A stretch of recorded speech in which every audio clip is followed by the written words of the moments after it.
आज जो कहानी मैं आप लोगों को सुनाने जा रहा हूं वो कहानी है एशिया की सबसे बड़ी जेलों में से एक जेल की, तिहाड़ जेल की।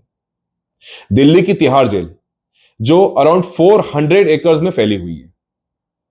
अराउंड 9 ब्लॉक्स हैं जो अभी फंक्शनल हैं, जिसमें 5200 5200 कैदियों को रखने की कैपेसिटी रखती है। बट वास्तविकता में 18,000 प्रिजनर्स अभी इस जेल में बंद हैं। कई फेमस सेलिब्रिटीज इस जेल में बंद रहे हैं, जैसे कि पी चिदम्बरम, अरविंद केजरीवाल, छोटा राजन और कई ऐसे कैदी हैं जिनका नाम आज तक हम भूले नहीं हैं, जैसे कि चार्ल्स शोभराज, रंगा बिल्ला, अफजल गुरु और ऐसे कई कैदी। कहा जाता है कि हिंदुस्तान में इंडिपेंडेंस के बाद अराउंड 57 डेथ पेनल्टीज दी गई है। उसमें से 35 डेथ पेनल्टीज अकेली इस तिहाड़ जेल में दी गई है। वैसे तो कई ब्लॉक्स हैं इस तिहाड़ जेल में, लेकिन हमेशा सुर्खियों में एक ही ब्लॉक रहा है, वो रहा है जेल नंबर 3। इसका कारण है क्योंकि जेल नंबर 3 में ही फांसी कोठी है, जहां पे फांसी दी जाती है। तिहाड़ जेल नंबर 3 में कई लोगों को फांसियां दी गई है और कुछ फांसियों के कारण तिहाड़ जेल न्यूज की सुर्खियों में रही है, जैसे कि रंगा बिल्ला की फांसी, अफजल गुरु की फांसी, धनंजय चटर्जी की फांसी और अभी हाल ही में जो भयानक केस हुआ था, निर्भया केस, उसके जो कन्विक्ट्स थे, उसके जो आरोपी थे, उनको भी तिहाड़ जेल में ही फांसी दी गई थी। इन्हीं सब कारणों के कारण तिहाड़ जेल इंडिया में काफी फेमस है। बट सिर्फ यही वजह नहीं है जिसके कारण तिहाड़ जेल फेमस है। कहा जाता है कि तिहाड़ जेल हॉन्टेड है। उसे हॉन्ट करती है वहां के कैदी की आत्मा। एक ऐसा कैदी जिसे उसी जेल नंबर 3 की फांसी कोठी में फांसी दी गई थी, उसका नाम था मकबूल भट्ट, एक कश्मीरी एक्टिविस्ट जिसे डेथ पेनल्टी दी गई थी। 11 फरवरी 1984 मकबूल भट्ट को फांसी पर चढ़ा दिया गया। उसको लेके पब्लिक में कुछ मिक्स रिएक्शंस थे, जिसके चलते उसकी जो डेड बॉडी थी उसे तिहाड़ जेल के ही अंदर कहीं दफना दिया गया। कहां दफना दिया गया, वहां के मौजूद कुछ सिर्फ जो अधिकारी थे उन्हें ही पता था। बट हां, यह जरूर पता था कि वो जो उसकी डेड बॉडी थी वो फांसी कोठी के आसपास ही कहीं दफनाई गई थी। फांसी कोठी के आसपास के जो सेल्स हैं, इसमें काफी भयानक और बड़े क्रिमिनल्स को रखा जाता है। काफी नटोरियस क्रिमिनल्स जो होते हैं उन्हें रखा जाता है, जैसे कि गैंगस्टर्स, मर्डरर्स, टेररिस्ट और भी कुछ ऐसे। स्पेशली जिन्हें डेथ पेनल्टी दी गई हो, उन्हें भी इन्हीं सेल्स के आसपास रखा जाता है। बट जो भी कैदी उन सेल्स में रहता है, कहा जाता है कि कोई ना कोई पैरानॉर्मल घटना उनके साथ जरूर घटती है। कुछ कैदियों का तो यहां तक कहना है कि उन्हें रात में ऐसा लगता है कि कोई उनकी छाती पर बैठकर उनका गला दबा रहा है। कुछ कैदियों के शरीर पे अजीब से निशान दिखते हैं, तो कुछ कैदियों को अजीब सी कराहने की, चिल्लाने की आवाजें आती हैं।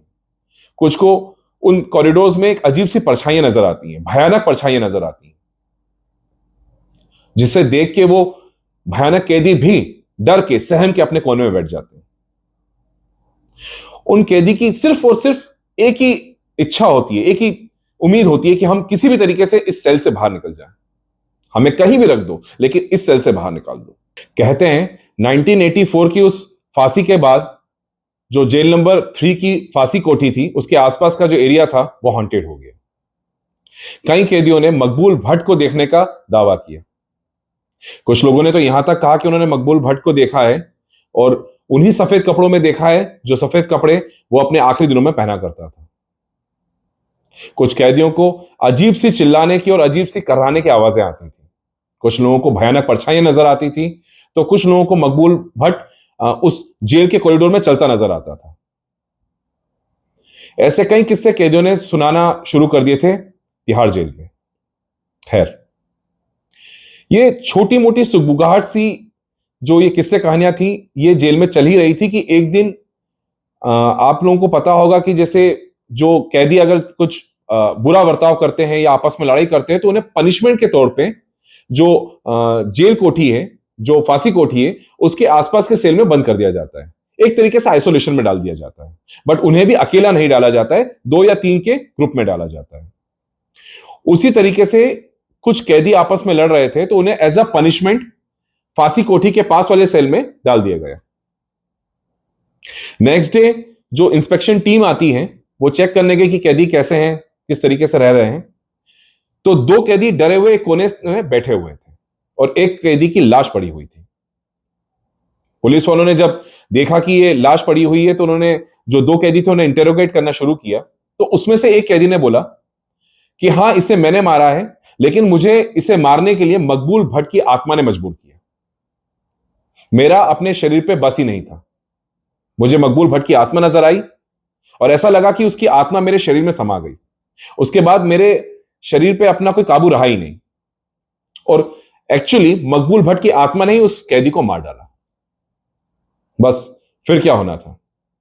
ये जो एक कहानी थी, ये पूरे जेल में आग की तरह फैल गई और धीरे धीरे धीरे मकबूल भट्ट की ये कहानी सबकी जुबान पे आ गई।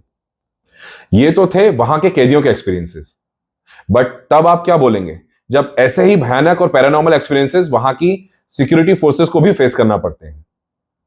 तमिलनाडु स्पेशल फोर्सेस जो तिहाड़ की सिक्योरिटी संभालती है, वहां के कई जवानों ने ऐसे पैरानॉर्मल एक्सपीरियंसेस शेयर किए हैं। कई जवानों का कहना है कि उन्हें ऐसा लगता है कि रात में उनका कोई गला घोट रहा है, उन्हें किसी ने धक्का मार दिया। भयानक परछाइयां, अजीब सी आवाजें आना उनके लिए नॉर्मल बात हो गई है। कोई भी सिक्योरिटी का आदमी अकेला वहां जाने में डरता है। कम से कम 2 या 3 का ग्रुप बना के वहां की एरिया की सिक्योरिटी की जाती है। जो वहां के जेल सुपरिटेंडेंट हैं, वो भी अकेले उस एरिया में नहीं जाते हैं, 2 या 3 कांस्टेबल्स को अपने साथ लेके जाते हैं। कुछ लोगों का यह भी मानना है कि इन्हीं फांसी कोठी के आसपास के जो सेल्स हैं, उसमें एक कैदी था जिसका नाम था कालनाथ, जो काला जादू जानता था, जो काला जादू करता था। ऐसे कैदियों की आपस की लड़ाई में उसकी डेथ हो गई थी। लोगों का कहना है कि ये जो भूत है, ये कालनाथ का है। ऐसी कई किस्से, ऐसी कई कहानियां तिहाड़ जेल के बारे में मशहूर है। अब इसमें से क्या सच है और क्या झूठ, ये मुझे नहीं पता, और सच बोलूं तो मैं जानना भी नहीं चाहता। बट हां, यह बात जरूर है कि वो आत्मा, वो भूत किसी का भी हो, लेकिन तिहाड़ जेल हॉन्टेड जरूर है। आज भी कैदी उस फांसी कोठी के आसपास के सेल में जाने से थर्रा उठते हैं, उनकी हालत खराब हो जाती है। तिहाड़ जेल के रिटायर्ड सुपरिटेंडेंट ने एक बुक पब्लिश की है। उस बुक में बहुत कम शब्दों में ऐसी घटनाओं का जिक्र है। खैर, कहा जाता है कि जो नेगेटिव एंटिटीज होती हैं, जो बुरी आत्माएं होती हैं, जो भूत प्रेत होते हैं, उन्हें ऐसी नेगेटिव जो एरिया होता है, जहां पे डिप्रेशन हो, बुरी यादें हों, वहां बसना और वहां के एरिया को काबू करना बहुत आसान होता है। और जेल से अच्छी जगह उन लोगों के लिए क्या होगी, जहां पे क्राइम्स, दुख दर्द, डिप्रेशन, अंधेरा, मायूसी, ऐसी कई बातें हैं जो नेगेटिव एनर्जीज को अपनी तरफ अट्रैक्ट करती हैं। तो ये थी कहानी तिहाड़ जेल के हॉन्टिंग्स की। आपको ये कहानी कैसी लगी प्लीज कमेंट बॉक्स में मुझे बताइएगा और लाइक, शेयर, सब्सक्राइब करना मत भूलिएगा। Thank you very much.